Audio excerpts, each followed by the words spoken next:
Hello and welcome. I'm Alexa Bigwarf of Write, Publish, Sell, and I'd like to take a moment to talk to you about the difference between beta readers and advanced readers, or beta readers as the Brits pronounce it. So if you're into this whole book writing and publishing world, you have likely heard the terms beta readers and advanced readers and launch team used quite frequently. So what are these terms? What do they mean? How do you use them? And all of those wonderful things. Well, we're going to get into it. The first thing I want you to know is that beta readers are a part of the editing process, and advanced readers typically are part of the publishing, but more adequately stated, the marketing process of your book. So in a nutshell, beta readers will be integral to your editing, to improving your manuscript, and advanced readers are going to be integral to your launch process, in particular when it comes to getting reviews. Okay, so let's talk about what specifically a beta reader is. This is a small group of usually very hand-picked people who will help you edit and improve your manuscript, and it's going to save you a lot of time and money with the editor if they do a good job. So they can really help you develop your manuscript better, identify problem areas, show you places where it might not make the most sense, obviously help you clean it up in terms of grammar mistakes and copy edits, and as I mentioned, save you money by shortening the editing process for you. Who are beta readers? I have never been asked to pay a beta reader, but I hear there are some out there. The reality is, within your own network of people, you should be able to find a handful of beta readers who will not charge you. It's up to you to handpick the people. Usually you want to find, this is the last bullet, I'm going to jump down and then come back, but 3 to 5 different types of people. I say use at least 3 different people, but no more than 5, because if you think about it, you're sending your full manuscript to 5 different people who are going to send back to you copy edits, changes, suggestions, and that can get really overwhelming really fast. So if you have too much input coming from too many people, it can get really messy and really overwhelming to you. Now, if you have more than 3 to 5 people that you want to use, what you could do is 2 rounds of beta edits, where you start with people who are more well, it doesn't matter. You send it to a handful of people, implement the changes, and then maybe you choose to do another round, but that's fairly unusual. Usually if you pick the right 3 to 5 people, you can do 1 round of beta reading and then get on to the editor. So you are going to be responsible for driving the beta reader train. You'll want to make sure that you provide them very clear directions, and that includes directions on when to get it back to you, how to get it back to you, what format to make their changes. Do you want them to do track changes in Word and send it back to you that way, or do you want them to keep a running log in a separate Word doc that has the page number and the change? The danger of this way is that, say you implement all the changes from one beta reader and then you move on to the next and you've added or subtracted several pages of content in the meantime. Now you've got to figure out what page number they really meant because it no longer matches. However, with track changes in Word or on Google Doc, you can compare documents, you can look it up, all kinds of other things. Generally, I advise my clients to ask people to do track changes in Word, to save it as their last name and edits and a date or whatever, and to send it to you so that you can go through and look at the changes that they've made and compare and contrast with your original document.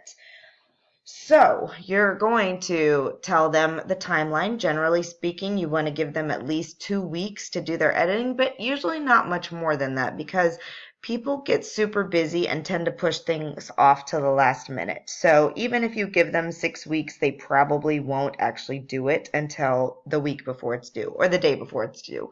So to give yourself more time for writing and to compress your timeline a little bit, I would suggest you send it to them. Let them know when they're volunteering that they'll have 2 weeks to read and provide feedback. Give them instructions on how, when, and where to provide the feedback. And then give them a list of things you are specifically looking for.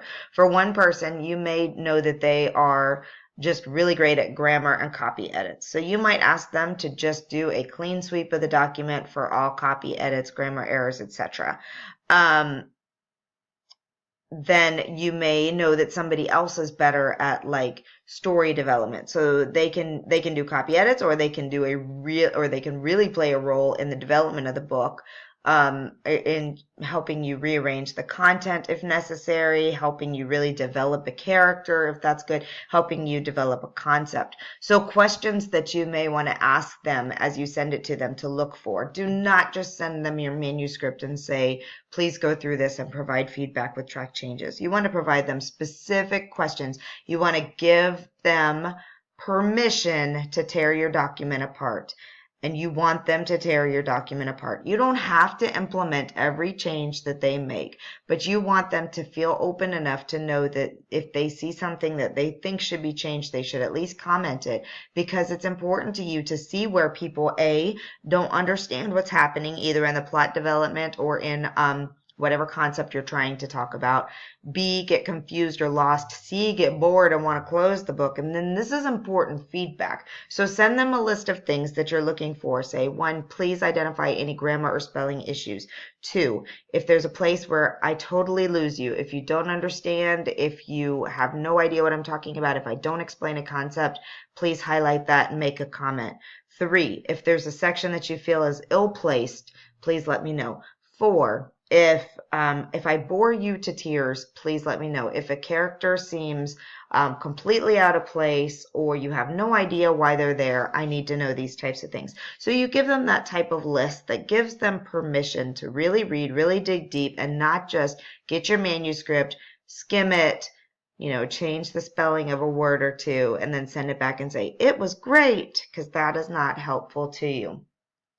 So in terms of timeline, you give them about 2 weeks. You need to give yourself about 2 weeks to implement all these changes, maybe even a little bit longer depending on how detailed they go. The types of people that you're looking to use, you want to reach out to a person or two that you know is that person who corrects grammar on every Facebook post they see, loves to read.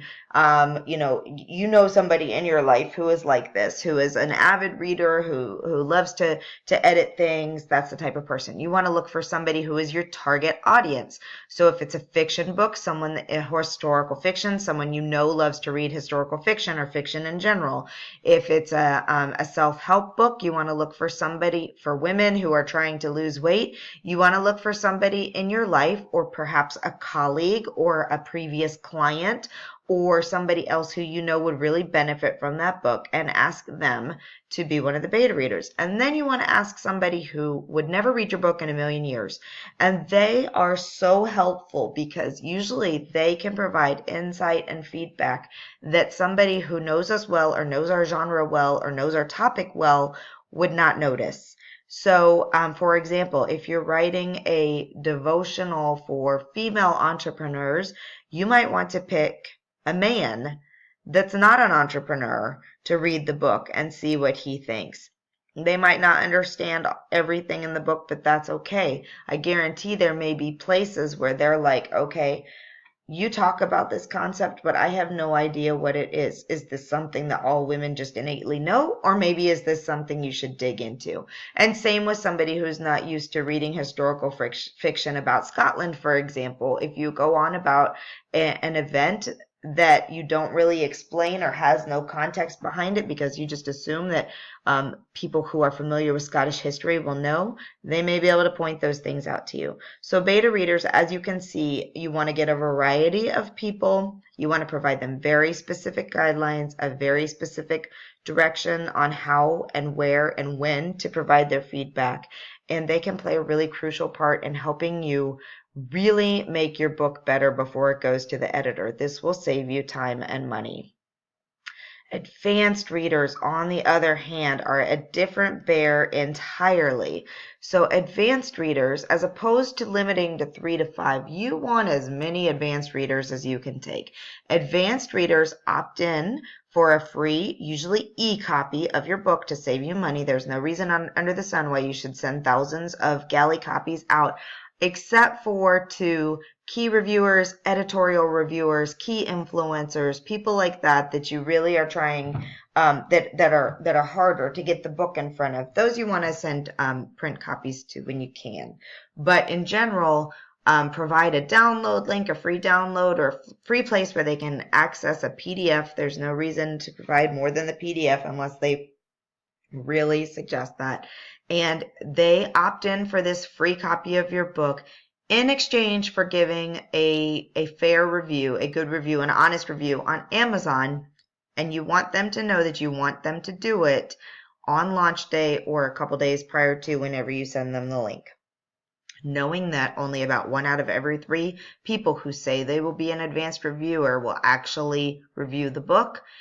If you're looking to get 100 reviews in that first couple of weeks of launch, then you need to have at least 300 advanced reviewers.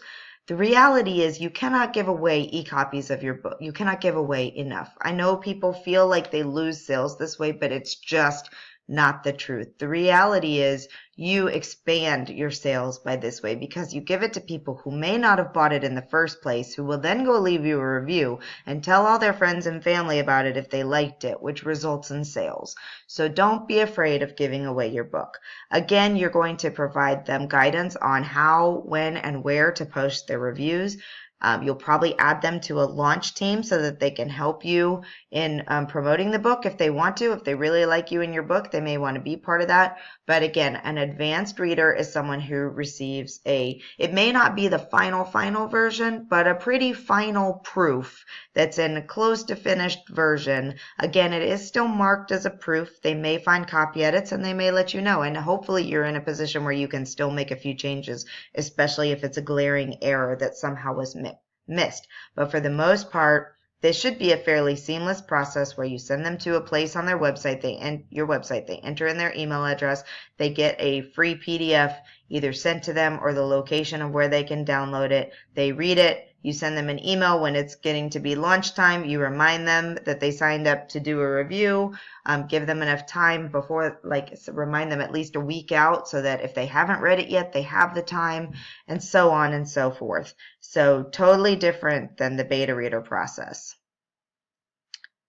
Oops, got that one in there twice, just in case you didn't get it the first time. Then your launch team. Your launch team may or may not do reviews. They may or may not be beta readers. The important thing about launch team is they are your cheerleaders. They might opt in for the free review, for the free advanced copy. If they do, cool. If they don't, that's okay. You're going to need a lot of people to be sharing images, to be sharing the link to your sales page, to be talking about your book, to be posting on Instagram, to be blogging about it, to be doing whatever they want to do, and you're going to provide them all the tools so that they can do that well for you. If they're bloggers, ask them to run a giveaway on their website and you'll provide the copy of the book to them. You'll provide information for them to share, images, content, etc., etc. You want to make it as easy as possible. Some people will do the bare minimum. Some people will go above and beyond. But at the end of the day, again, the more the merrier. Invite them to help you spread the word because you can never have enough good publicity for your book during launch time. I suggest you create a Facebook group, and when someone signs up for your free advanced reader, when they go to your thank you page, they should be invited to join the launch team and come on over to the Facebook group.